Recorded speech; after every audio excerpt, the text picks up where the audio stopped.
My name's Ethan. I'm 32 years old. And until a few months ago, I thought I was on track to build the kind of life most people dream of. A solid career, a loving fiancée, plans for a future family. But everything fell apart in a way I never could have imagined, all because of my younger brother, Ryan. To understand why his betrayal cut me so deeply, you'd have to know the backdrop of my childhood. Growing up, my brother and I were just 2 years apart, but it might as well have been a chasm. Ryan has always been my parents' golden child. My folks, Robert and Patricia, acted like Ryan hung the stars, while I was somehow the perpetual problem. It wasn't your typical sibling rivalry. This wasn't just a few extra privileges or the occasional overlooked misstep. It was blatant favoritism from day one. If Ryan and I were both in a room and something broke, guess who got blamed? Me. If we got into a scuffle, no matter who started it, I was the one grounded. When we both brought home straight A's, Ryan got a brand new game console and heaps of praise. Me? I got a half-hearted, good job, and an expectation to keep it up. The excuses from my parents were endless. Ryan's younger, he needs more support. You're the older one. You should know better. Ryan's sensitive. We have to be careful with him. After a while, I stopped even trying to win their approval. Their twisted logic left me feeling invisible, worthless, and exhausted. When I got into a reputable university on a partial scholarship, it was barely acknowledged at home. No congratulations party, no big family dinner. But when Ryan decided to enroll in community college, they practically threw a parade. He got a celebration and a brand new car to get to campus. Meanwhile, I'd been pedaling 5 miles each way on a beat-up bike just to get to my part-time job. It didn't take me long to realize that the only way to survive was to leave. I moved out as soon as I could, juggling 2 jobs and student loans to get through college. Meanwhile, Ryan lasted 1 semester before declaring college wasn't for him. Rather than being disappointed, my parents praised his courage to follow his own path and funded one doomed business idea after another. I kept my distance. I thought that maybe if I stayed away, I could protect myself. But family has a way of pulling you back in. Every holiday was torture. Subtle digs about my career, snide comments about how Ryan was so entrepreneurial, despite the fact he'd burned through chunks of my parents' retirement savings on failed ventures. Still, some tiny part of me wanted to believe we could be brothers. I kept trying to connect with him. I'd text, call, try to hang out. Ryan would either blow me off or twist any conversation into a competition. If I got promoted, suddenly he had a big business deal in the works. If I was dating someone, he'd brag about his new, serious relationship. It was exhausting. I met Claire during one of those attempts to reconnect.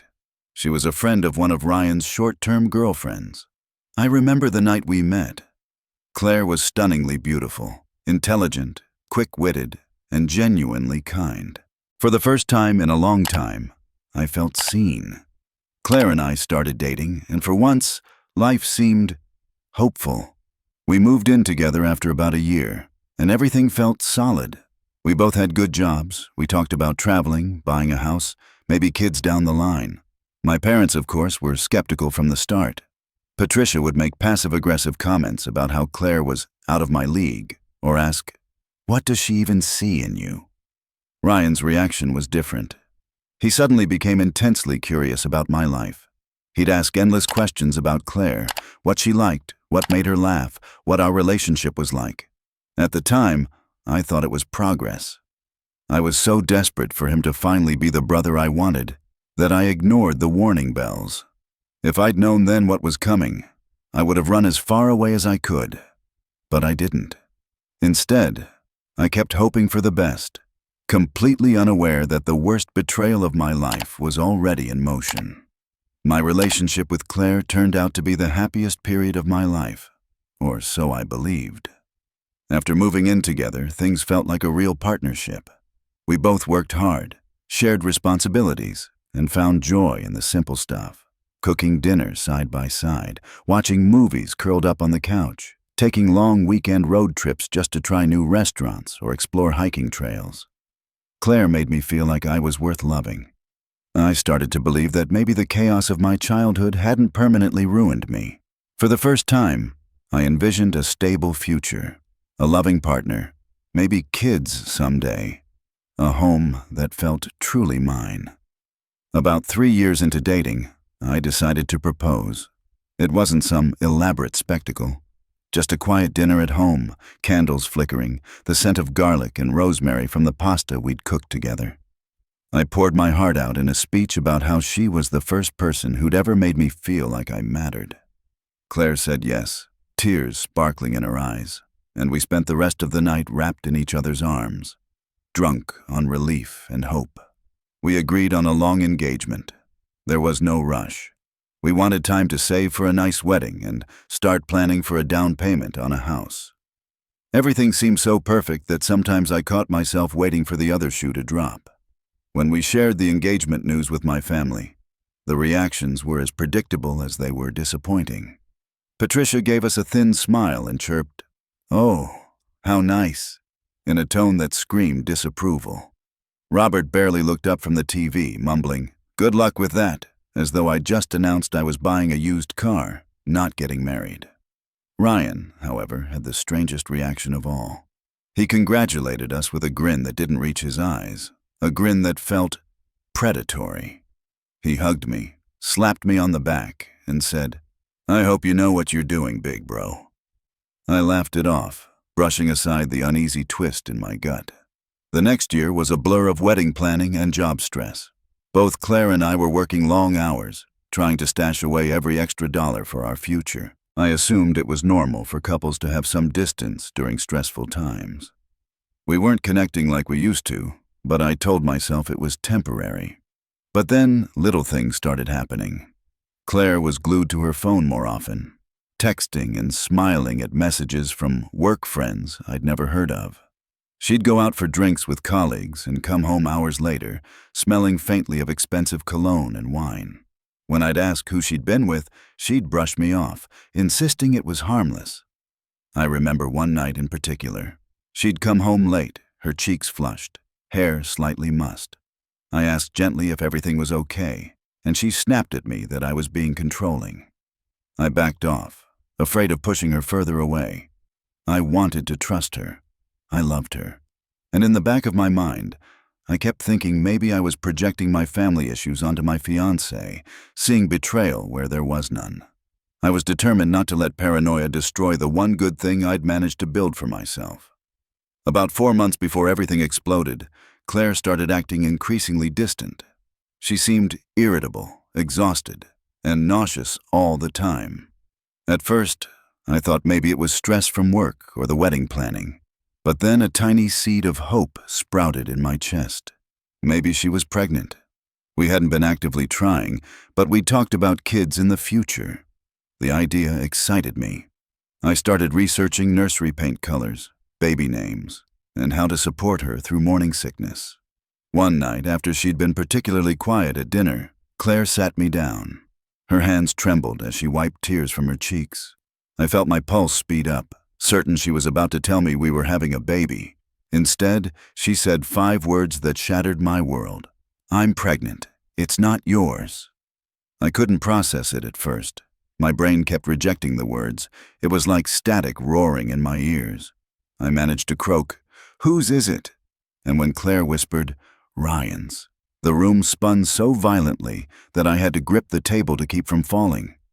Everything I'd built, 5 years of love, plans for a future, the fragile hope that maybe I could have a normal life, crumbled in an instant. Claire tried to explain through sobs. She claimed it started during our engagement party, when Ryan pulled her aside and told her she was making a mistake marrying me. He'd preyed on her insecurities, telling her she deserved better, that he could give her the life she deserved. What began as one lapse spiraled into a full-blown affair that had lasted for months. I felt like the air had been sucked out of my lungs. I'd trusted them both. I'd let my guard down, and the 2 people I'd wanted most in my life had destroyed me. That night, I told Claire to get out. I didn't scream. I didn't throw anything. I just couldn't bear to look at the woman who'd shared my bed and my dreams while secretly betraying me with my own brother. And that, sadly, was only the beginning. After I kicked Claire out, the apartment felt cavernous and silent, like every sound was echoing off the walls of my shattered life. I barely slept that night, lying on the couch staring at the ceiling, running through every memory with her, replaying every touch, every laugh, every plan we'd made. Around 2 a.m., my phone buzzed. It was a text from Ryan. "Bro, we need to talk. Don't blow this out of proportion." I stared at the message so long that the screen dimmed. I couldn't comprehend how he could be so casual, so unfazed, when he'd just detonated a nuclear bomb in my life. The next day, after hours of pacing, I called Ryan. I honestly don't remember half of what I said. My voice shook so badly it barely felt like my own. I demanded answers. How could he do this to me? To his own brother? At first, Ryan tried to brush it off. He claimed it was a drunken mistake that didn't mean anything. But when I kept pressing him, his mask slipped. He lashed out, saying, "Maybe if you'd been a better fiancé, she wouldn't have come to me." It was like gasoline thrown on an already raging fire. I saw red. I grabbed my car keys and drove like a madman across town to Ryan's apartment. I didn't know what I was going to do. Scream at him? Punch him in the face? I just knew I couldn't sit in my apartment 1 second longer, drowning in the betrayal. When I got to Ryan's building, I charged up the stairs 2 at a time. I was ready to kick down his door, but when he finally opened it, he wasn't alone. Standing there in the living room were my parents, Robert and Patricia. For a few seconds, we just stared at each other. Ryan looked smug, leaning against the wall like he was waiting for a show. My mother had tears brimming in her eyes, and my father's arms were crossed, jaw tight, looking at me like I was the one who'd screwed up. My mother was the first to speak. Her voice trembled as she said, "Ethan, honey, you have to understand. Sometimes things happen. Ryan's very sorry." I let out a bark of laughter so sharp it hurt my throat. Sorry? He'd slept with my fiancée for months and gotten her pregnant, and they wanted to smooth it over like it was a parking ticket? I tried to explain, my voice shaking. "He's not sorry. He's been carrying on with Claire behind my back. This isn't just some one-night mistake."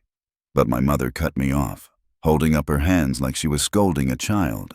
"Family is family, Ethan. You need to forgive your brother, and Claire is pregnant. Think of the baby." The words hit me like a brick. Think of the baby? The baby that should have been mine? The baby that was the product of the ultimate betrayal. My father finally spoke, his voice low and cold. "This isn't the end of the world. People make mistakes. You're blowing this out of proportion. You should be supporting your brother." That's when something inside me snapped. Years of resentment, of being overlooked, of swallowing my feelings while Ryan got away with everything, came roaring to the surface. I screamed at them, at Ryan, at my parents, telling them how I'd always been treated like the disposable son, how they'd let Ryan walk all over me my entire life.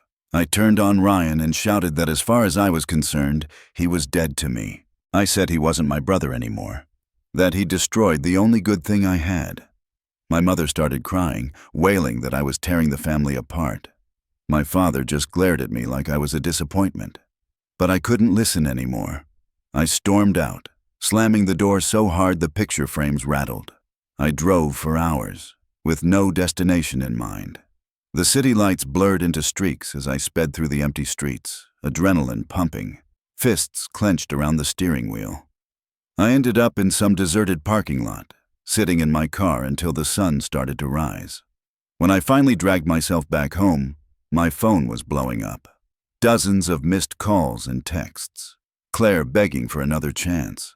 Ryan alternating between apologies and blaming me. My parents demanding I be a man and make amends. I shut it all out. I didn't eat. I didn't sleep. I called in sick to work, burned through all my vacation days. I sat in my dark apartment, going over every moment of my relationship with Claire, trying to spot the signs I'd missed. How could I have been so blind? The silence was suffocating. It was like the walls were closing in, echoing with memories of Claire's laughter, of Ryan's voice bragging about his latest schemes.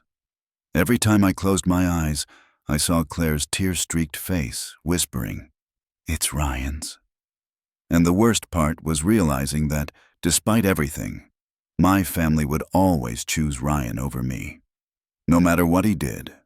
In that moment, I knew my old life was gone, and that I had no idea how to build a new one. The weeks after that confrontation felt like I'd slipped into some parallel universe where nothing made sense anymore. My life became unrecognizable. My phone didn't stop buzzing for days. Claire sent endless messages, some apologizing, some trying to justify herself, all of them breaking my heart a little more each time. Ryan kept texting too, sometimes apologetic, sometimes blaming me for not keeping my woman happy. My parents left voicemail after voicemail, scolding me for overreacting and begging me to fix the family. But the worst part was how relentless my parents became. Despite everything I'd told them, despite knowing what Ryan and Claire had done, they insisted I was the problem. Patricia kept repeating that family comes first, as though that meant I should just swallow the betrayal and pretend nothing happened. Robert, always the quieter one, left me voicemail after voicemail with cold, clipped words telling me to man up and forgive your brother before it's too late. It wasn't just them either. Extended family members started crawling out of the woodwork. Uncles, aunts, cousins I hadn't seen in years, all parroting the same line. "It's time to move on, Ethan. Life's too short to hold grudges. Ryan's your brother. Blood is thicker than water. Claire made a mistake. You can't throw away family over one mistake." It was like they were living in a different reality, one where Ryan and Claire had committed a tiny misstep instead of blowing up my entire life. The sheer number of people telling me I was the one ruining the family made me start doubting my own sanity. Meanwhile, I'd moved into a new apartment, smaller and emptier than the one I'd shared with Claire. I changed my number and tried to vanish, but my parents wouldn't let me. They started showing up where they knew I might be: my office, the grocery store, even my apartment building lobby. One day, Patricia cornered me in the parking lot of my office. She was crying so hard she could barely talk, clutching my arm, wailing about how I was tearing the family apart. Passers-by stared at us like we were some melodramatic soap opera. I pulled free and told her to stay away, but she kept screaming that I was breaking her heart. Robert left me a voicemail later that day, his voice trembling with anger. "Enough of this bullshit, Ethan. You're going to forgive your brother, you're going to support Claire through this pregnancy, and you're going to act like a man." It felt like I was drowning. There was no safe space anywhere I went. My workplace became my only refuge, but even that started crumbling when my family began ambushing me there. I'd arrive in the mornings terrified I'd find my mother waiting in the lobby or that Ryan would pop up at my desk with some fake apology. Every night, I'd lie awake replaying everything that had happened. My mind felt like it was stuck on an endless loop. Claire's confession, Ryan's smirk, my parents' dismissive faces. I'd think of how we'd picked out venues for the wedding, how Claire used to fall asleep against my shoulder, and then I'd see her in my head, in bed with Ryan, and I'd have to fight the urge to scream. About a month after I moved out, I got a letter from Claire. It was handwritten, pages and pages long. She poured out her heart, telling me she still loved me, that she'd made a mistake, that she never meant to hurt me. But then came the kicker. She told me she was keeping the baby and planned to co-parent with Ryan. She wrote that she hoped in time I could forgive them, that we could all become friends again for the sake of the child, that the baby would love having its uncle around. I sat there shaking as I read it, the paper crumpling in my fist. How could she think I'd ever want to look at that child, the living symbol of their betrayal, and play doting uncle? My parents, naturally, were over the moon about becoming grandparents.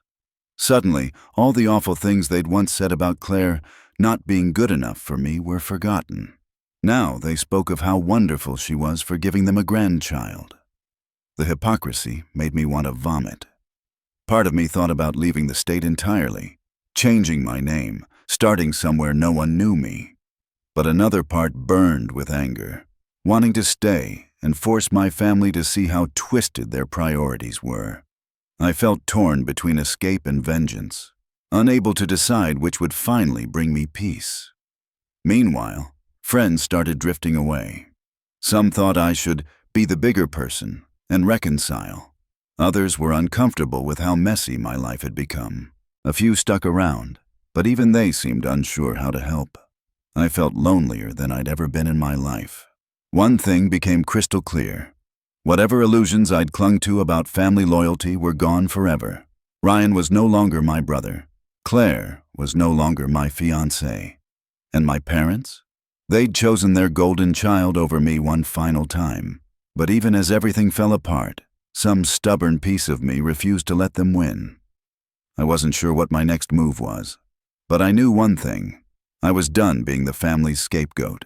After weeks of my parents showing up uninvited and Ryan popping up in places I thought were safe, I finally reached my breaking point. I was sitting in my dark apartment, half-dressed, eating cereal for dinner, when a loud pounding rattled my door. My heart leapt into my throat because deep down, I knew who it was. I peered through the peephole, and sure enough, there was Ryan. He was leaning casually against the doorframe, wearing an expensive jacket and a smug grin, like he was there to deliver a pizza instead of having destroyed my life. I didn't answer. I turned off the lights and sat on the floor, holding my breath, praying he'd go away. Eventually, he did. But the message was clear. He wasn't going to leave me alone. The next morning, I called a lawyer. I didn't know where else to turn.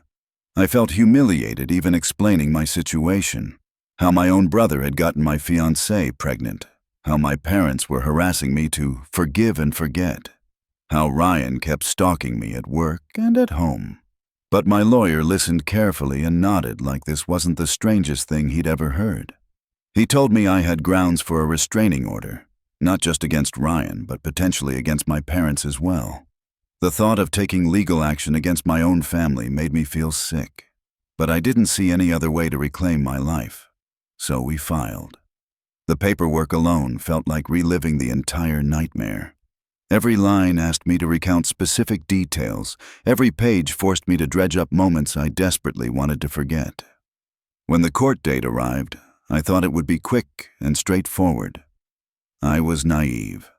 Ryan showed up in court in a tailored suit, hair slicked back like he was starring in a reality show. And he wasn't alone. My parents came with him, sitting in the courtroom behind him like his personal fan club. Patricia dabbed at imaginary tears with a handkerchief. Robert sat stiff and furious, eyes locked on me as though I'd committed the greatest betrayal of all. And they'd hired a lawyer, a high-priced attorney in a sharp gray suit who probably made more in an hour than I did in a week. Their lawyer painted me as an unstable, bitter man who was overreacting to a private family matter. He claimed that Ryan and Claire accidentally fell in love, and that I was refusing to move on because I couldn't stand seeing my brother happy. It was like listening to someone describe a completely different story than the one I'd lived through. My hands were trembling so badly I had to grip the table in front of me. I wanted to scream that Ryan and Claire hadn't just fallen in love. They'd cheated for months, lied to my face, and shattered my life. But their lawyer twisted every word, implying that I was the one obsessed and dangerous. Then my lawyer stood up and presented the text messages, the voicemails, the emails, all the proof that Ryan had been stalking me, that my parents had been harassing me at work, that they'd ignored every boundary I'd tried to set. Patricia started sobbing in the courtroom, clutching Robert's arm. Robert glared at me like I'd just murdered someone. But when the judge finally spoke, her voice was firm and no nonsense. She granted me a restraining order against Ryan and my parents. The judge looked directly at Ryan and said, "You will stay away from your brother. You will not contact him, follow him, or appear at his workplace or home. Is that clear?" Ryan stared at her, jaw clenched, eyes burning holes through me. But he nodded stiffly. As we were leaving the courthouse, Ryan tried to approach me. My lawyer stepped in front of me and reminded him about the restraining order. Ryan smirked and said, loud enough for me to hear, "This isn't over, Ethan. You can't hide behind a piece of paper forever." The words sent an icy shiver down my spine. Over the next few days, things spiraled further. Word got around our extended family that I'd taken legal action against my own parents. The backlash was brutal. Aunts, uncles, cousins, all started calling, sending emails, leaving voicemails accusing me of being heartless and tearing the family apart. Some people were sympathetic, but many were convinced I'd lost my mind. They'd bought the narrative my parents were spinning, that Ryan and Claire were star-crossed lovers, that I was bitter and unstable. Meanwhile, I felt like a pariah at work. Rumors were swirling after my mother's multiple outbursts at my office. People started avoiding me in the break room, whispering as I passed. My manager pulled me aside one afternoon and, in a gentle voice, suggested I consider taking a personal leave to get my personal affairs in order. I wanted to scream. Work was the only place where I still felt somewhat normal. But I knew he was right. The drama was seeping into every corner of my life. So I packed up my office, trying not to cry as I carried boxes of my things to my car. As I was leaving, I overheard two coworkers whispering, "That's him, the guy whose brother got his fiancée pregnant." I slammed my car door so hard the sound echoed through the parking lot. It felt like my entire existence was being reduced to a humiliating tabloid headline, and I couldn't see a way out. Despite the restraining order, Ryan didn't leave me alone. He seemed determined to prove that a piece of paper couldn't keep him away. About 2 weeks after the court ruling, I tried to go back to some semblance of normal life. I'd been avoiding social spots where I might run into family, but there was one place I desperately missed: the gym. Working out had always been my escape. The steady thud of fists hitting the punching bag, the clang of weights, the feeling of muscles burning. It was the one thing that made me feel like I still had some control over my body and my mind. So, one Saturday, I decided to risk it. I figured Ryan wouldn't dare show up there after the restraining order. I just wrapped my fists and started pounding the heavy bag, lost in the rhythm, sweat dripping into my eyes. For a few precious moments, the pain and rage melted away. Then I heard a voice behind me, smooth and mocking. "So this is where you've been hiding, big bro?" I froze. My knuckles throbbed against the leather of the punching bag. I turned slowly, and there was Ryan, standing just a few feet away, arms folded, wearing designer workout clothes like he was starring in a fitness commercial. My heart thundered. Part of me wanted to bolt. Part of me wanted to put my fist straight through his face. I forced myself to speak calmly. "You're violating the restraining order. Leave, now." But Ryan just laughed, loud enough that a few other gym goers started glancing over. He stepped closer, voice dripping with sarcasm. "What are you gonna do, Ethan? Call the cops? Tell them your little brother's checking in on you?" My vision blurred red. I told him again to leave. He kept going, raising his voice, talking about how Claire chose the better brother, how I'd never been enough, how everyone knows you're crazy. People were staring. I could feel the room spinning, like I was going to pass out. I tried to turn away, to end it, but Ryan grabbed my arm. That was it. The last thread of my restraint snapped. I swung. My fist connected with his jaw so hard I felt the jolt all the way up my arm. Ryan staggered back, eyes wide, then lunged at me. We went crashing to the ground, fists flying. Years of pent-up rage poured out of me. It wasn't just about Claire anymore. It was about every Christmas where I'd been overlooked, every birthday where Ryan got the spotlight, every time my parents had chosen him over me. We slammed into a rack of weights. Gym staff yelled and rushed over. I landed another punch, splitting Ryan's lip, but he got in a shot to my cheekbone that made stars explode behind my eyes.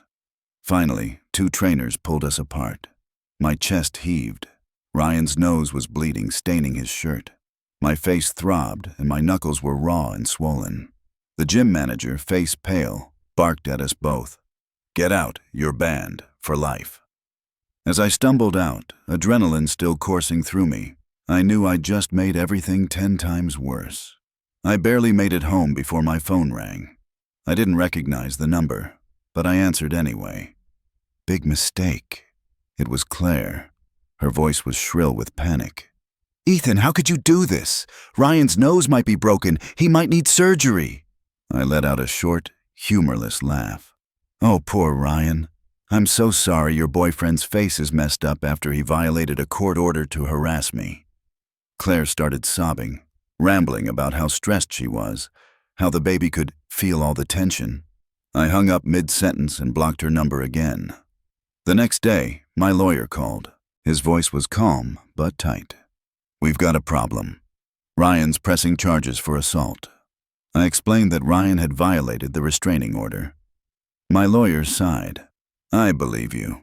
But the problem is, you threw the first punch. Legally, it complicates things. We'll counterfile charges against him for violating the order, but you need to be prepared for a battle." My stomach dropped. Now it wasn't just my personal life in ruins. It was my freedom, my career, everything hanging in the balance. I had to go to the police station, show them the bruises on my face and the swelling on my hands. I gave my statement, feeling like a criminal, even though I'd been the one hunted down. Meanwhile, news of the fight spread like wildfire. Someone posted about it on a local community Facebook group, describing two brothers brawling over a woman. It didn't take long for people who knew us to piece it together.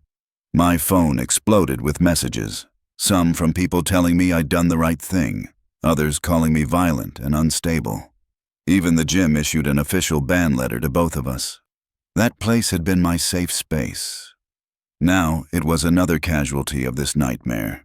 And through all of it, one thought kept echoing in my head. How the hell did my life come to this? In the days following the gym fight, it felt like my life went from a private catastrophe to a public scandal. I'd thought the worst part was behind me after Claire's confession. I'd been so wrong. My cousin Julia, the only person in the family who still spoke to me regularly, called me late one night.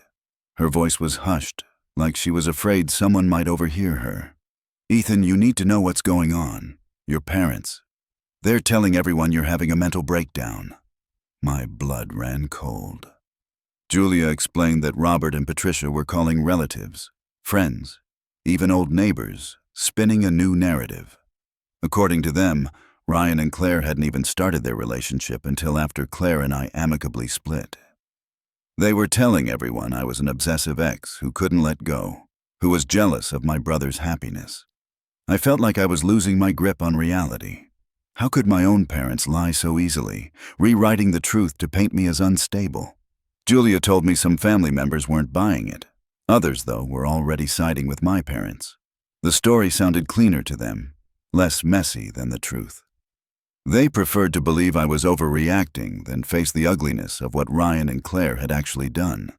Meanwhile, things at work were deteriorating. My boss called me into his office, shut the door, and gave me a look filled with awkward compassion. "Ethan, I know you're dealing with a lot. We all do.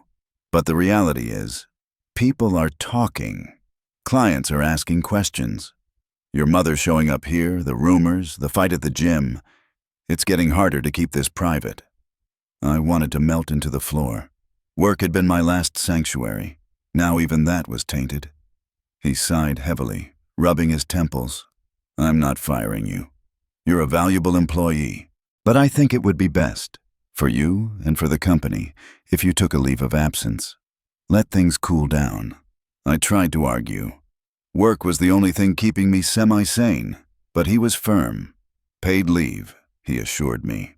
My job would be waiting, but I needed to focus on personal matters. Packing up my office was one of the lowest moments of my life. As I carried boxes through the hallway, I could feel eyes following me, whispers buzzing behind my back like mosquitoes. Right before I reached the elevator, I caught a snippet of conversation between two coworkers. "Is that the guy? The one whose brother knocked up his fiancée?" I slammed the elevator button so hard I nearly broke my finger. Outside in the parking lot, I sat in my car gripping the steering wheel until my knuckles turned white. I wanted to scream. My world had shrunk to 4 walls and paranoia. I spent my days pacing my apartment, checking locks, peeking out the blinds. At night, I'd drive aimlessly through the city. Sometimes I'd find myself parked outside the apartment Claire and I used to share, staring up at the windows, trying to reconcile how the woman I loved had become the person who'd ruined my life. The messages didn't stop. Ryan kept sending texts from new numbers, alternating between insults and manipulative apologies. My parents left voicemails begging me to remember who I am, as if I'd somehow forgotten the version of me they'd stomped on for 30 years. One evening, I received a Facebook friend request from Lily, Claire's younger sister. My first instinct was to block her. What if it was a trap? But curiosity got the better of me. Lily's message was short but heartfelt. "Ethan, I just wanted to say how sorry I am for everything my sister did. I'm horrified. I hope you're okay." I stared at it for a long time before writing back. Lily told me she'd cut off contact with Claire completely. She felt sick about how her sister was painting herself as the victim. Lily filled me in on what was happening behind the scenes. Claire and Ryan had moved in together and were telling anyone who'd listen that they were soulmates who found each other in a time of confusion. I felt physically ill reading those words. Soulmates. Like their betrayal was some grand romantic destiny instead of the ugliest thing I'd ever experienced. Lily also shared that Claire had been posting ultrasound photos all over social media, complete with captions about how blessed she and Ryan were to be expecting a baby. The thought of them playing happy family made my stomach turn. The more Lily told me, the clearer it became that Ryan and Claire were determined to shape the narrative. In their story, they were the star-crossed lovers who'd finally found true happiness. I was just the bitter ex trying to tear them apart. Meanwhile, I was alone, unemployed, and rapidly becoming the cautionary tale everyone whispered about. And for the first time, I started seriously considering leaving the city behind forever. After weeks of isolation and endless drama, it felt like my soul was fraying at the edges. I'd never been one of those people who believed in hitting rock bottom. But now I understood what it meant to be utterly spent. One night I drove around until nearly dawn. I kept finding myself on streets I hadn't intended to visit. The road past Claire's old office, the neighborhood where Ryan used to live, the block with the coffee shop where Claire and I used to spend lazy Sunday mornings. Every turn seemed to slap me with memories. I pulled over on a quiet side street and just sat there staring through the windshield. I'd stopped recognizing my own reflection in the glass. I looked older, exhausted, like someone who'd been hollowed out.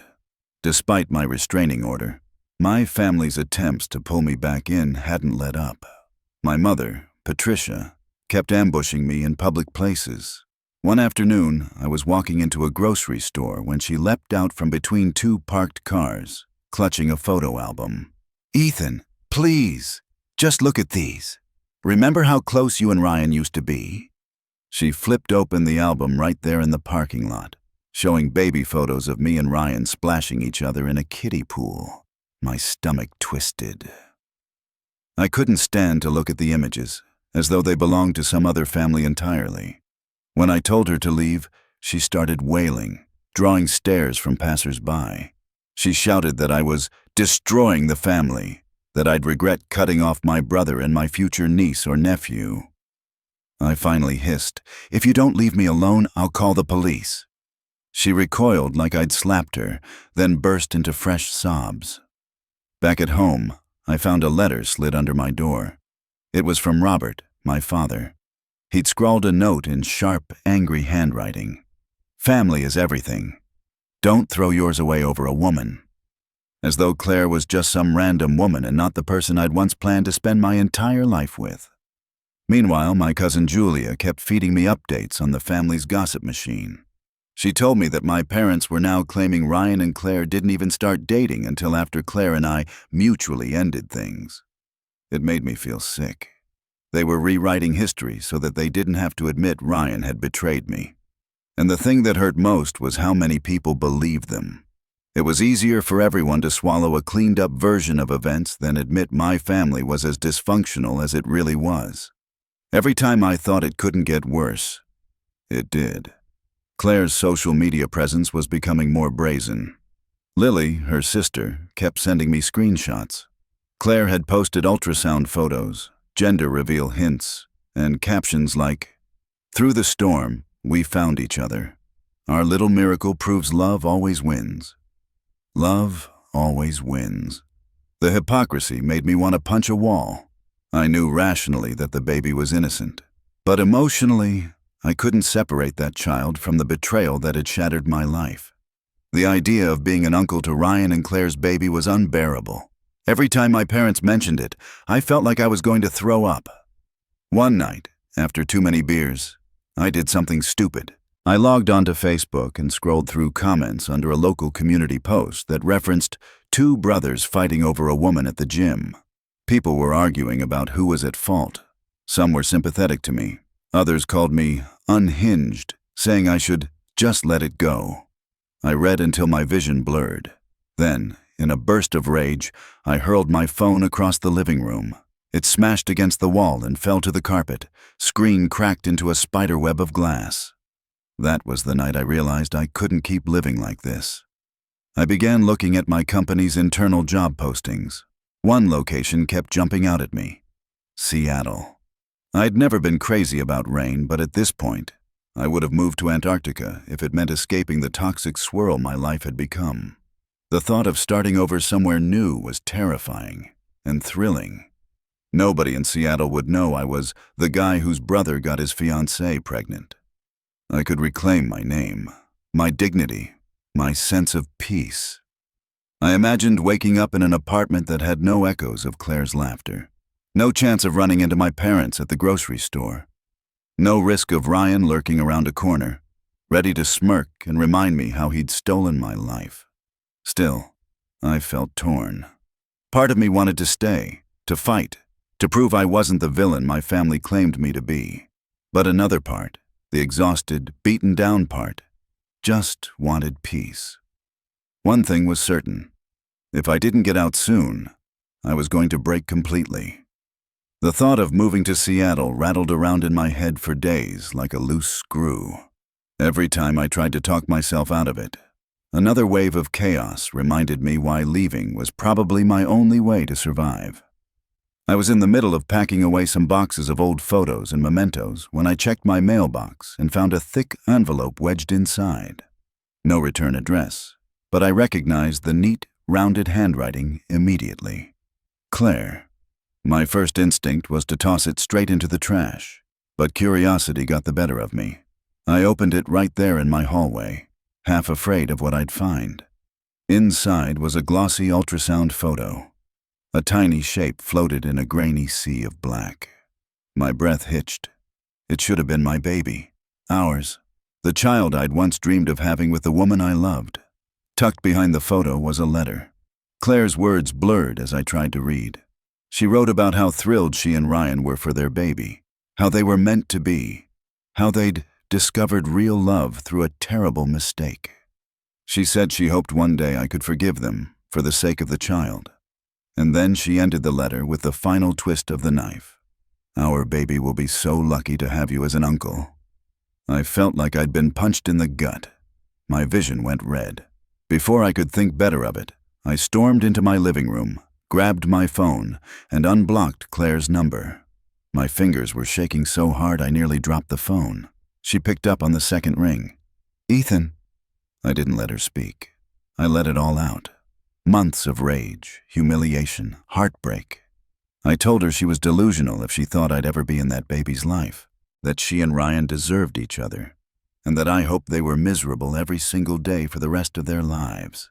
I said things I'll probably regret forever, but I couldn't hold it in anymore. Claire started crying, saying I was cruel, that she never wanted to hurt me. She tried to say she still cared about me, but I hung up before she could finish. The phone fell from my hands. I sat there, my chest heaving, feeling both drained and weirdly lighter. For the first time in months, I'd said exactly how I felt. That was the moment I knew I couldn't stay in the city any longer. Later that night, I called my manager and said the words I'd been terrified to say. "I want to transfer to Seattle." There was silence on the line, and then he exhaled like he'd been holding his breath. "I think that's the best idea you've had in a long time, Ethan."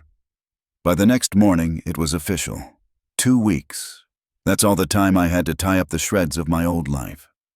The news spread through my family fast. Robert and Patricia showed up at my apartment 2 days later, banging on the door so hard the hinges rattled. I refused to let them in. My mother screamed through the door, crying that I was abandoning my family, that I was being cruel to Ryan and the baby. My father's voice was harsh and cold. "You're making a huge mistake. Family is everything. You'll regret this." I didn't even bother answering. I called the police instead. When officers arrived, my mother wailed as they escorted her and my father away, warning them about violating the restraining order again. Even Ryan reacted, though not in person. He posted a long, dramatic rant on Facebook about how some people can't handle seeing others happy and how he and Claire were rising above the hate. People I barely knew liked and commented with little heart emojis and words of support. It was like watching strangers clap for my own execution. But the biggest surprise came from Lily, Claire's sister. She messaged me the night after I announced my move. "I just wanted to say, I'm proud of you for leaving, and I'm so sorry for what my sister did. She's crying nonstop now, saying she's terrified about her future. But that's not your responsibility. You deserve a new start." Her words made me tear up. It felt good to know at least someone out there saw the truth. A few days later, my cousin Julia came over with pizza and a few beers to help me pack. She shared one last piece of gossip. My aunt, Patricia's sister, had finally exploded at a family dinner and screamed at my mother for always putting Ryan first and throwing Ethan under the bus. It was petty, maybe, but it felt like a tiny sliver of justice. Still, even with a move on the horizon, I was terrified. Would leaving really erase the pain? Or was I just running from ghosts that would follow me no matter where I went?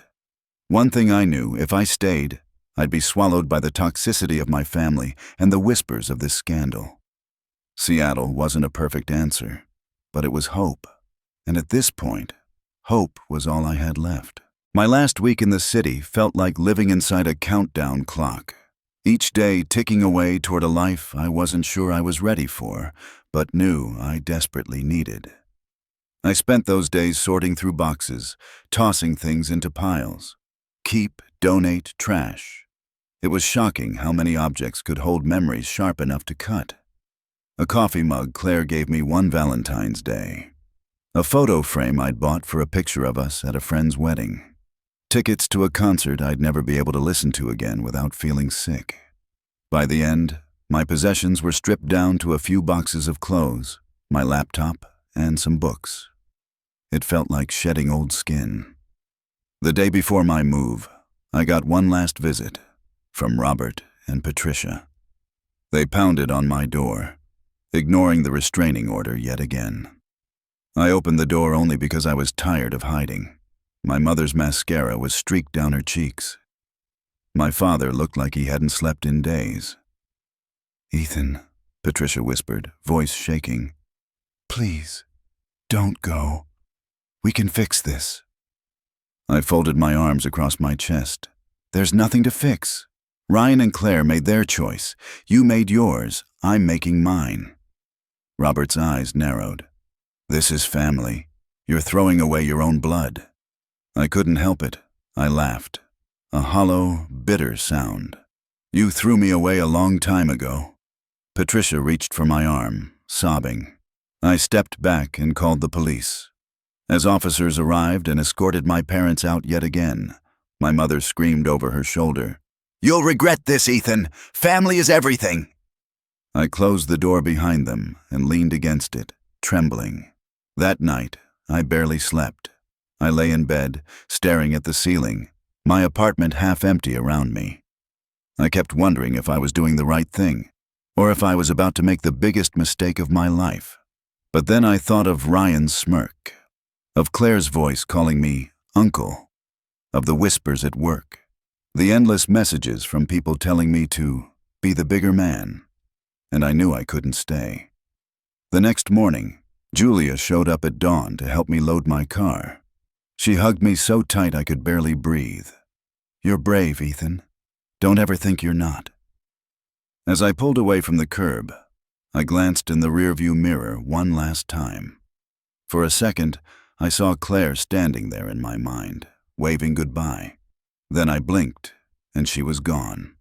The drive to Seattle was long, stretching over several days. I blasted music, rolled down the windows, and let the miles blur behind me. Somewhere in Oregon, I stopped at a roadside diner. A little girl was coloring at the counter, humming to herself. For a split second, I felt a pang of sorrow so fierce it took my breath away. That could have been my child, mine and Claire's. But then I forced myself to look forward. The road ahead was clear. No ghosts, no family drama. Just possibility.